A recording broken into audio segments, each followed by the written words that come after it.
അസുര താണ്ഡവം. രചന നുസ്രത്ത് ബാനു. അവതരണം ഷാഹുൽ മലയിൽ. എഡിറ്റിംഗ് ഷെരീജ് പൂനൂർ. കാറിൽ നിന്ന് രുദ്രന്റെ കൂടെ ഇറങ്ങുന്ന രുദ്രയെ കണ്ടതും എല്ലാവർക്കും ശ്വാസം തിരിച്ചിട്ട പ്രതീതിയായിരുന്നു. രുദ്രി മോളെ വിളിച്ചുകൊണ്ട് എല്ലാവരും അവരുടെ അടുത്തേക്ക് ഓടിച്ചെന്നു. ഡാ രുദ്ര, നീ ഫോൺ എടുക്കാതെ ഇപ്പൊ പേടിച്ചു പോയി മോനെ. എവിടെയായിരുന്നടാ? എല്ലാം പറയാൻ ചെറിയ നിങ്ങൾ വാ. രുദ്രനെ എല്ലാവരുടെ കൂടെ അകത്തി കയറി. ഉണ്ടായ കാര്യങ്ങളെല്ലാം പറയുമ്പോൾ നിർമ്മലയോട് അനിയോട് നന്ദി പറഞ്ഞാൽ പോലും തീരില്ലെന്ന് തോന്നിയവർക്ക് രുദ്രി പാർവണി ഇറങ്ങിയപ്പോഴാണ്. സോറിഡി, നീ അത്രയൊക്കെ പറഞ്ഞിട്ട് ഞാൻ കേട്ടില്ല, അതുകൊണ്ടല്ലേ. സാലടാ, പോട്ടെ, ഒന്നും പറ്റാതെ നീ വന്നില്ല, ഈശ്വരൻ കൂടെയുണ്ട്, അതാ. മോളെ വാ, ഒന്ന് ചെന്ന് ഫ്രഷായി വാ. കീർത്തി പറയുമ്പോൾ സമ്മതം എന്നോടൊന്ന് മൂളിക്കൊണ്ട് പാർവണയുടെ കൂടെ മുകളിലേക്ക് കയറിയവൾ. അവൾ മുകളിലേക്ക് പോയതും എല്ലാവരും രുദ്രന്റെ അടുത്തേക്ക് ചെന്നു. പോവാനുള്ള എല്ലാം ഒരു ഭാഗത്ത് ഒരുക്കി വെച്ചിട്ടുണ്ട്. കുറച്ച് ഡ്രസ്സ് കൂടെ ബാഗിലേക്ക് വെക്കാനുള്ള ഒതുക്കി വെക്കായിരുന്നു നിർമ്മല. ഒരുക്കങ്ങളെല്ലാം കഴിഞ്ഞോ നിർമ്മലേ? പുറകിൽ നിന്ന് മോഹിനിയുടെ ശബ്ദം കേട്ടതും നിർമ്മലയുടെ ഉള്ളൊന്ന് പതറി. എങ്കിലും ഒന്നും സംഭവിക്കാത്ത മട്ടിൽ ബാഗിലേക്ക് ഡ്രസ്സ് ഓരോന്നായി എടുത്തു വെച്ച്. ഓ, എന്നുള്ള ദേഷ്യം ഇപ്പോഴും മാറിയിട്ടില്ലെന്ന് തോന്നുന്നു. ഏതായാലും നിർമ്മല ഒരു യാത്ര പോവുക, അപ്പോഴും വേണം നിർമ്മല ഈ ദേഷ്യം? നിർമ്മലയുടെ അടുത്തേക്ക് ചെന്ന് ചോദിച്ചു മോഹിനി. ചോദിക്കുമ്പോൾ അവിടെ ഒഴിഞ്ഞിടക്കുന്ന കാതിലേക്ക് നോക്കിയവൾ. അയ്യോ, നിർമ്മലയുടെ ഒരു കമ്മൽ എവിടെ പോയി? പെട്ടെന്നുള്ള മോഹിനിയുടെ ചോദ്യത്തിൽ കാതിൽ തൊട്ട് നോക്കി നിർമ്മല. അതെവിടെയും ചാടിപ്പോയതാവും. സ്വർണ്ണല്ലേ നിർമ്മലേ, അതൊക്കെ സൂക്ഷിക്കണ്ടേ? അത്രയും വിലയായി ഇപ്പൊ സ്വർണത്തിന്. അത് ആദ്യത്തെ തന്നെ കാണും, ഞാൻ നോക്കിക്കോളാം, ഒരു ഒഴുക്കമട്ടിൽ നിർമ്മല പറഞ്ഞു. കിട്ടില്ലല്ലോ നിർമ്മലേ. തന്നെ തുറിച്ച് നോക്കി പറയുന്നവളെ കണ്ട് നിർമ്മല സംശയത്തോടെ നോക്കി അവളെ. ആ അല്ല, ആക്ച്വലി അത് എനിക്ക് കിട്ടി, അത് തരാൻ കൂടെയാ ഞാൻ ഇങ്ങോട്ട് വന്ന്. ദാ ഒരു വരുത്തി തീർച്ച ചിരിയോടെ ആ നിർമ്മലക്ക് മുന്നിലേക്ക് നീട്ടി മോഹിനി. ഉള്ളൊന്നിടറിയെങ്കിലും അത് അവളിൽ നിന്ന് വാങ്ങി നിർമ്മല. എനിക്കറിയാം നിർമ്മലയ്ക്ക് എന്നെ ഒട്ടും ഇഷ്ടമില്ല എന്ന്. ഞാനും നിർമ്മലയുടെ കാര്യത്തിൽ ഇടപെടാറില്ല, അതൊക്കെ നിർമ്മലക്കും അറിയുന്ന. അതുപോലെ തന്നെയാ നിർമ്മലയെന്നാ ഞാൻ കരുതിയത്. എൻ്റെ കാര്യത്തിൽ ഇടപെടാനോ എനിക്കെതിരെ പ്രവർത്തിക്കുന്നവരെയോ ഞാൻ ഒരിക്കലും വെറുതെ വിടാറില്ല നിർമ്മലയെ. ഏതായാലും നിർമ്മലയെന്നൊരു യാത്ര പോവില്ലേ, ഇവിടെ മറക്കാം നമുക്ക് എല്ലാ തെറ്റുകളും. തൻ്റെ പുറകിൽ നിന്ന് പറയുന്നവരുടെ വാക്കിൽ നിന്നോ പന്തിയെടുത്തോ തിരിഞ്ഞു നോക്കാൻ ഒരുങ്ങിയതും ശ്വാസം കിട്ടാതെ പിടഞ്ഞു നിർമ്മല. കഴുത്തിൽ മുറുകുന്ന കേബിളിന്റെ അറ്റം മോഹിനിയുടെ കൈകളിൽ അഗ്നിയെരിയുന്ന കണ്ണുകളോടെ പിടിമുറുക്കി. നിനക്കറിയാവുന്നതല്ലേ നിർമ്മല എന്നെ? എന്നിട്ട് എന്തിനാ നീ ഇവരുടെ എൻ്റെ കാര്യങ്ങളിലേക്ക് വന്ന് എരന്ന് വാങ്ങിയത്? അവൾ അവിടെ വന്ന് ആരും അറിയാതെ രക്ഷപ്പെടുത്തിയ ഞാനൊന്നും അറിയില്ലെന്ന് കരുതിയോ നീ? ഇത് നിനക്കുള്ള ശിക്ഷയാ നിർമ്മലേ.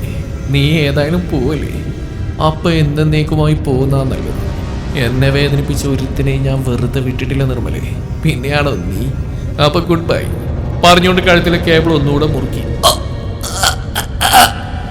തളിയിലേറ്റടിയിൽ മോഹിനി കയ്യിലെ കേബിളിൽ നിന്നും പിടിവിട്ടു. വാടിത്തളർന്ന ആഞ്ഞ് ശ്വാസം എടുത്ത് നിർമ്മല നിലത്തേക്ക് ഊർന്നു വീണു. നീ പൊന്ന മോളെ, എന്റെ അമ്മയെ കൊല്ലാൻ നോക്കുന്നോടി. ഫ്ലവർ വേസ് കയ്യിൽ പിടിച്ചിരിക്കുന്ന അനിയെ തലയിൽ കൈവച്ച് വേദന കടിച്ചമർത്തി നോക്കി മോഹിനി. ഡാ നീ വെറുതെ വില്ല നിന്നെ. ദേഷ്യത്തോടെ അനി അവിടെ മുടിക്കുത്തിൽ പിടിച്ച് മോഹിനിയുടെ ഇരുകവളിലും മാറി മാറി അടിച്ചു. മിണ്ടി പോരുത്, നിന്നെ കൊന്നുകള എനിക്ക് അറിയാനിട്ടല്ല, എന്റെ അമ്മയോർത്താ. അത്രയും പറഞ്ഞ അവളെ നിലത്തേക്ക് തള്ളി. അമ്മേ വിളിച്ചോണ്ട് അനി നിർമ്മലയുടെ അടുത്തേക്ക് ഓടിച്ചെന്നു. മേശപ്പുറത്ത് ജഗിലുണ്ടായിരുന്ന വെള്ളം എടുത്തു കൊടുത്ത് അവരെ തന്നിലേക്ക് ചേർത്ത് പിടിച്ചു. ഓരേ വാമേ, ഇനി ഇവിടെ നിൽക്കണ്ട, അമ്മ വാ പറഞ്ഞവരെ താങ്ങി പിടിച്ച് ആ മുറിയിൽ നിന്ന് പുറത്തേക്ക് ഇറങ്ങി. സ്റ്റെപ്പ് ഇറങ്ങി താഴെത്തിയതും കണ്ടു മുന്നിൽ നിൽക്കുന്ന വാസുദേവനെ. എങ്ങോട്ടാ അമ്മയും മോനും? അത് നിങ്ങളോട് പറയേണ്ട കാര്യമില്ല. എന്താ മോനെ അനിക്കൂട്ടാ, ഈ അച്ഛനോട് സംസാരിക്കുന്ന രീതിയൊക്കെ ഇങ്ങനെ ഇവളെ പഠിപ്പിച്ചല്ലേ? എന്നെ ആരും പഠിപ്പിക്കാതെ തന്നെ മനസ്സിലാക്കാനുള്ള ബുദ്ധിയൊക്കെ എനിക്കുണ്ട്. കൊച്ചു കുട്ടിയൊന്നുമല്ല ഞാൻ. ശരിയാ, അച്ഛൻ്റെ മോൻ ഒരുപാട് വളർന്നു, ഒരുപാട്. ഇപ്പൊ ഈ അച്ഛൻ്റെ തലക്ക് മീതെ നിന്ന് സംസാരിക്കാനും പഠിച്ചു. അങ്ങനെ ചെയ്യുന്നുണ്ടെങ്കിൽ അച്ഛൻ്റെ പ്രവൃത്തികൾ അത്രയ്ക്ക് മോശമാണെന്ന് വേണം ചിന്തിക്കാം. പണ്ട് അച്ഛനെ കണ്ട് പഠിക്കണമെന്ന് അമ്മ പറയുമ്പോൾ അത് സന്തോഷത്തോടെ കേട്ടിരുന്നിയാ. എന്നാ എല്ലാ സന്തോഷങ്ങൾക്കൊടുവിൽ ഒരു കരിനിഴൽ പോലെ വീട്ടിൽ കയറി ഒരു ശകുനം കാരണം അച്ഛനും മോനും മാത്രമല്ല, അച്ഛനും അമ്മയും പോലും ജീവിതം നരകതുല്യായി. എല്ലാത്തിനും കാരണം ആ സ്ത്രീയാ. അവർ ഒറ്റയടിക്കൊന്നും ചാവില്ല, എല്ലാത്തിനും എണ്ണി കണക്ക് പറഞ്ഞ ചാവും. വാവ്, കൊള്ളാം. എൻ്റെ മോൻ അമ്മയുടെ വാക്കുകളെല്ലാം അക്ഷരം പിടി അനുസരിച്ചിട്ടുണ്ട്. കൊള്ളാം. ആ എന്തായാലും ഈ അച്ഛനെയും നാടൊക്കെ ഉപേക്ഷിച്ച് നീ നിന്റെ അമ്മയും കൊണ്ട് പോകല്ലേ? പോകോ, നീ അച്ഛൻ തടയില്ല. എന്തൊക്കെ പറഞ്ഞാലും നീ എൻ്റെ അനിക്കൂട്ടനല്ലടാ മോനെ പറഞ്ഞുകൊണ്ട് വാസുദേവൻ അനിയുടെ തോളിൽ കൈവച്ച്. മോൻ അമ്മയും കൊണ്ട് സന്തോഷമായിട്ട് ജീവിക്കുക.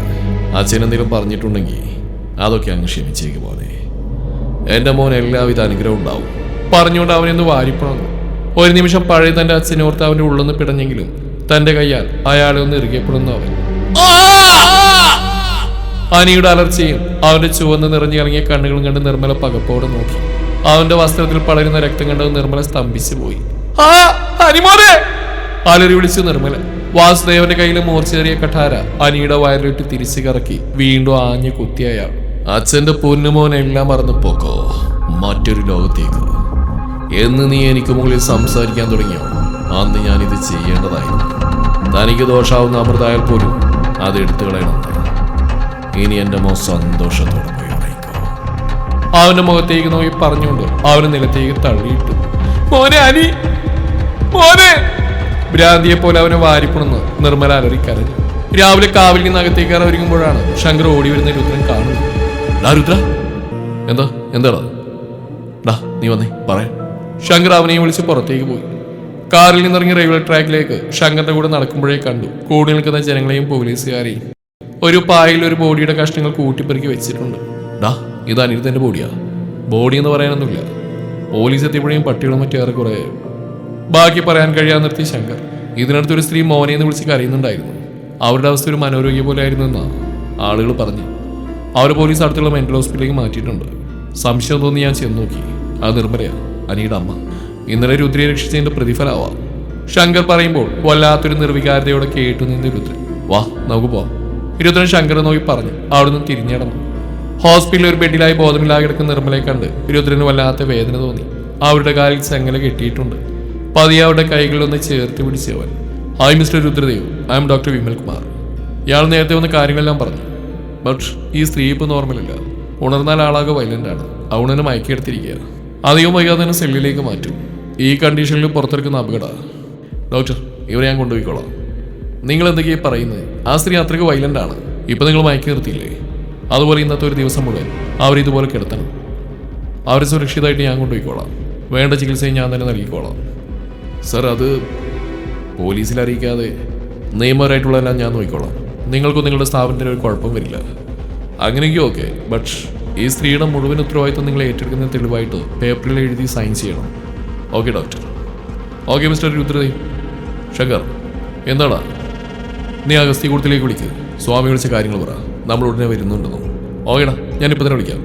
പറഞ്ഞോട് ശങ്കർ വേഗം ഫോൺ എടുത്ത് പുറത്തേക്ക് പോയി. നിരഞ്ജേട്ടാ, ആരോടും പറയാതെ രുദ്രനെ എങ്ങോട്ടാണ് പോയത്? അതൊരു രാവിലെ ശങ്കർ ഒന്ന് വിളിച്ച പാട് ഒരു ഗ്ലാസ് ചായ പോലും കുടിച്ചിട്ടില്ല. അവൻ വന്നോളും വരണി, വല്ല അത്യാവശ്യവും കാണും. എന്നാലും വിളിച്ചിട്ട് എടുക്കുന്നില്ലല്ലോ. പാർവതി നിരഞ്ജനെ നോക്കിക്കൊണ്ട് പറഞ്ഞു. നിങ്ങൾ ടെൻഷനാവണ്ട, അവൻ വരും. നിരഞ്ജന അവരെ കഴിയും പോലെ സമാധാനിപ്പിച്ചു. പാർവണ ഇടയ്ക്കിടയ്ക്ക് ഗേറ്റിലേക്ക് നോക്കുന്നുണ്ട്. ഇങ്ങനെത് എവിടെ പോയി ഈശ്വര? ആരോടും ഒന്ന് പറഞ്ഞിട്ട് പോയാലെന്താ? ഇങ്ങനെയുണ്ടോ മനുഷ്യൻ? അല്ലെങ്കിൽ ഒന്ന് ഫോൺ എടുത്താലെന്താ? എന്താ മോളെ പുറത്തേക്ക് നോക്കി പിറുകിറിക്കുന്നേ? ഓ ഒന്നുമില്ല. ആ എനിക്കറിയാം, ഏട്ടനെയല്ലേ? ഓ അങ്ങനെ മാത്രമേ പുറത്തുള്ളൂ.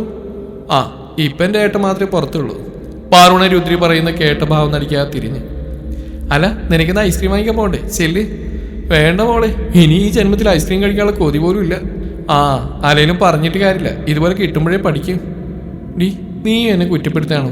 ഇന്നലെ കിട്ടിയാടിതേ കാവിൽ ഇപ്പോഴും ഉണ്ട്, പാട് കണ്ടോ? അത് നല്ലതാ. ഇനി ഇതുപോലെ ചെയ്യാൻ ഒരുക്കുമ്പോൾ ഓർമ്മിക്കുന്നത് നല്ലതാ. രുദ്രി ചുണ്ടൂർപ്പിച്ച് നോക്കി പാർവണയെ. ഇതേ സമയം ഗേറ്റ് കടന്ന് രുദ്രന്റെ കാറ് വരുന്ന കണ്ടു. ദേ ഏട്ടൻ വന്നു. എല്ലാവരും ആശ്വാസത്തോടെ പുറത്തേക്ക് ഇറങ്ങി അവൻ വരുന്നത് നോക്കി. അകത്തേക്ക് കയറുന്നതിന് മുമ്പേ രുദ്രൻ നേരെ ചോദ്യങ്ങൾ ഉയർന്നിരുന്നു. നീ ഇത് എങ്ങോട്ട് ആരോടും പറയാതെ രാവിലെ ഓടിപ്പോയത്? അത് ചെറിയ ഓഫീസിൽ നിന്ന് ഒരു അർജന്റ് കോൾ വന്നു, അതാ. എന്റെ മഹാദേവ, എന്ന് ഞങ്ങൾ ആരെങ്കിലും വിളിച്ച് അറിയിച്ചൂടെ മോനെ രുദ്ര? അല്ല, അങ്ങോട്ട് വിളിച്ചാലെങ്കിലും എടുത്തൂടെ? പാർവതി അവന്റെ മുമ്പിലേക്ക് കയറിയുന്നോണ്ട് പറഞ്ഞു.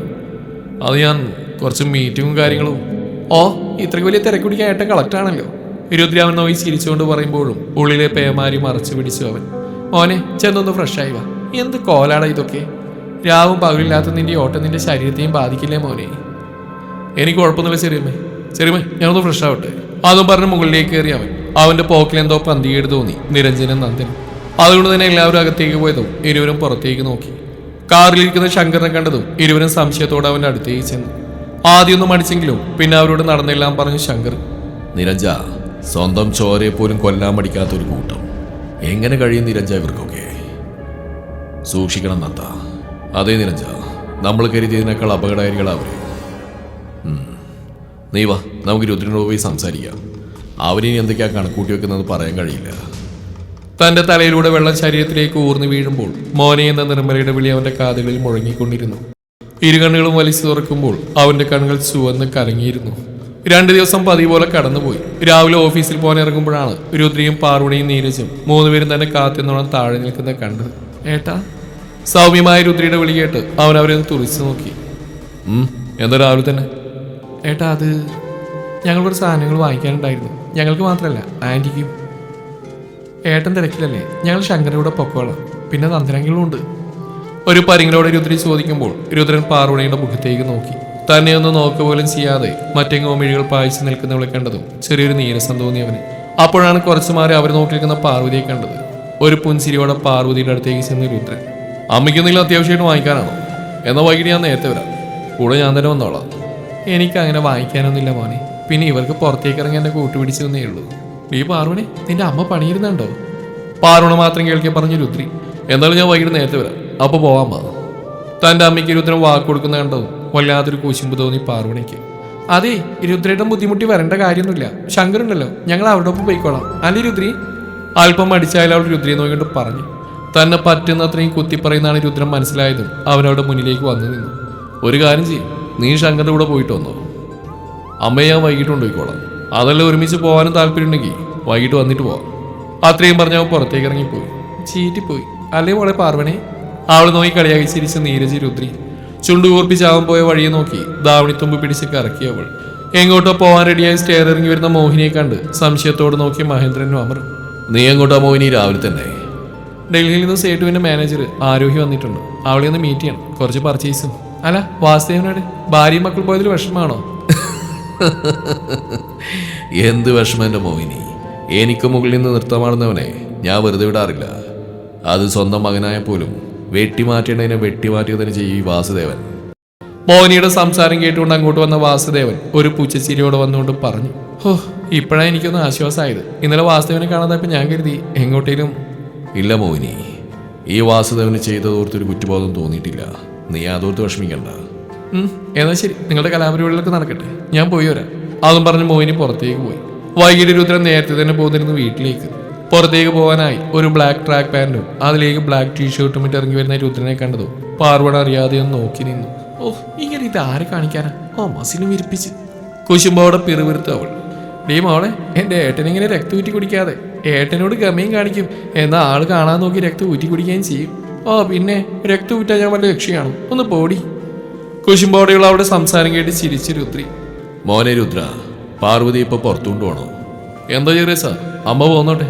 എത്രയെന്ന് വെച്ചാൽ ഇവിടെ മറിഞ്ഞിക്കുന്നത് കാണുന്നവരുണ്ടെങ്കിൽ കാണട്ടെ. അല്ലെങ്കിലും നാളെ തൊട്ട് എല്ലാവരും അറിയാൻ തന്നെയാ പോകുന്നത്.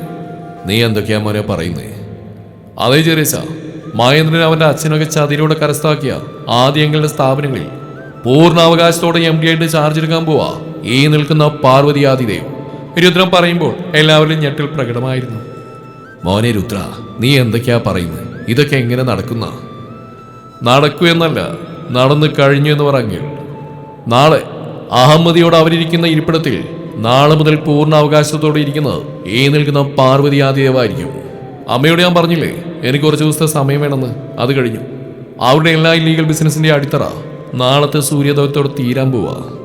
ഒന്നുമില്ലാത്ത വെറും സീറോ ആയി മാറാൻ പോയി അവര്. രുദ്ര, ഒന്നും വിശ്വസിക്കാൻ കഴിയുന്നില്ല. വിശ്വസിക്കാമെങ്കിൽ പൂർണ്ണമായും. നന്ദന്റെ തോളിൽ തട്ടി ഒരു ചിരിയോടെ പറഞ്ഞു രുദ്രൻ. അപ്പൊ ഇനി വൈകണ്ട, നമുക്കിറങ്ങാം. പറഞ്ഞുകൊണ്ട് തന്നെ രുദ്രൻ കാറിലേക്ക് കയറി. കീർത്തിയും വരുണിയും പാർവതിയും പാർവണിയും രുദ്രയും നീരജും രുദ്രന്റെ കൂടെ കാറിലേക്ക് കയറി. മറ്റൊരു കാറിൽ പുറകെ ശങ്കറാവിന്റെ ഗാർഡ്സും കയറിയിരുന്നു. മാളിൽ ആരോഗ്യയുടെ കൂടെ മീറ്റിംഗ് കഴിഞ്ഞ് അഗ്രിമെന്റ് സൈൻ ചെയ്ത് കോൺഫറൻസ് ഏരിയയിൽ നിന്ന് ഇറങ്ങി മോഹിനി. അത്യാവശ്യം കുറച്ച് സാധനങ്ങൾ പർച്ചേസ് ചെയ്ത് ബില്ല് ചെയ്യുന്നതിനിടെ മിഴികൾ കുറച്ചു മാറിയുള്ള മിററിലേക്ക് പോയത് എന്തോ കണ്ണിലുടക്കിയ പോലെ വീണ്ടും അതിലേക്ക് പകപ്പോടെ നോക്കി മോഹിനി. ആ മിററിൽ കാണുന്ന രൂപത്തെ കണ്ടതും കൈകൾ പിടിച്ചിരുന്ന കവറുകൾ താഴേക്ക് ഊർന്നു വീണു. പാർവതി കണ്ണു തള്ളി ഒരു നിമിഷം നിശ്ചലാവസ്ഥയിൽ നോക്കിപ്പോയി അവൾ. Hello madam. ക്യാഷുകളിലിരിക്കുന്ന പയ്യൻ അവൾ വിളിച്ചതും സ്വഭാവത്തിലേക്ക് വന്ന മോഹിനി ഞെട്ടിക്കൊണ്ട് ആ പയ്യനെ നോക്കി.